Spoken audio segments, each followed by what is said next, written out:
Hi friends, நாம் இன்றைக்கி ஒரு ஊறுகாய் ரெசிபி தாங்க பார்க்க போகிறோம். இது என்ன காயின்னு பார்க்குறீங்களா? கிடாரங்காய்ங்க.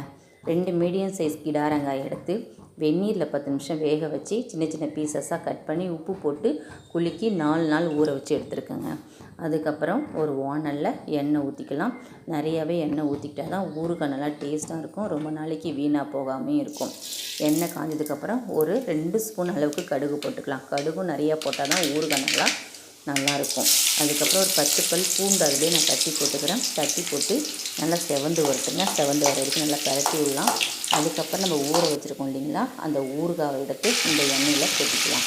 கொஞ்சம் கொஞ்சமாக கொட்டி கிண்டி விட்டுக்கலாம். நல்லா 2-3 தடவை நல்லா கிண்டி விட்டுங்க. இந்த ஊறுகாய் பார்த்திங்கன்னா ரொம்ப டேஸ்ட்டாக இருக்கும், உடம்புக்கு ரொம்ப நல்லது.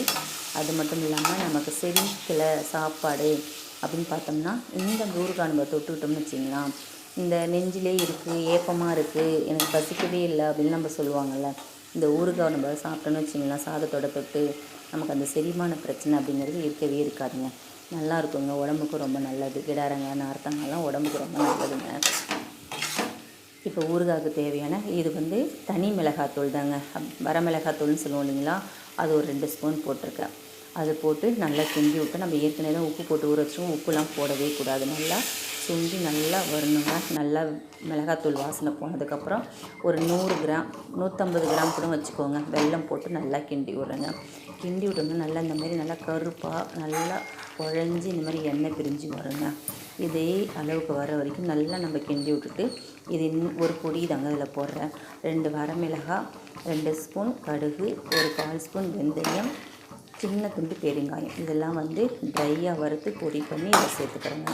நல்லா வாசனையாக டேஸ்ட்டாக இருக்கும். இதுதான் அந்த ஊறுகாய்க்கு உண்டான நல்ல வாசனையும் டேஸ்ட்டையும் கொடுக்கக்கூடியது. அதையும் சேர்த்துக்கலாம். பார்த்திங்களா, நல்லா எண்ணெய் பிரிஞ்சு சூப்பராக நல்லா இருக்குது. இந்த ஊறுகாய் பார்த்திங்கன்னா எல்லா சாதத்துக்கும் தொட்டுக்கலாம். சாம்பார் சாதம், ரசம் சாதம், தயிர் சாதம் எல்லாத்துக்குமே தொட்டுக்கலாம். நல்ல ஒரு மேட்சிங்காக இருக்கும்.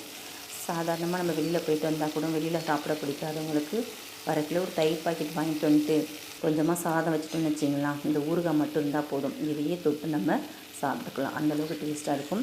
நான் செஞ்ச மெத்தடில் செஞ்சிங்கன்னா இந்த ஊறுகாய் 1 மாதம் 2 மாதம் 6 மாதம் இல்லைங்க, 1 வருஷம் ஆனாலும் கெட்டு போகாமல் நல்லாயிருக்கும். இந்த ரெசிபி உங்களுக்கு பிடிச்சிங்கன்னா லைக் பண்ணுங்கள், சப்ஸ்கிரைப் பண்ணுங்கள். Thank you friends.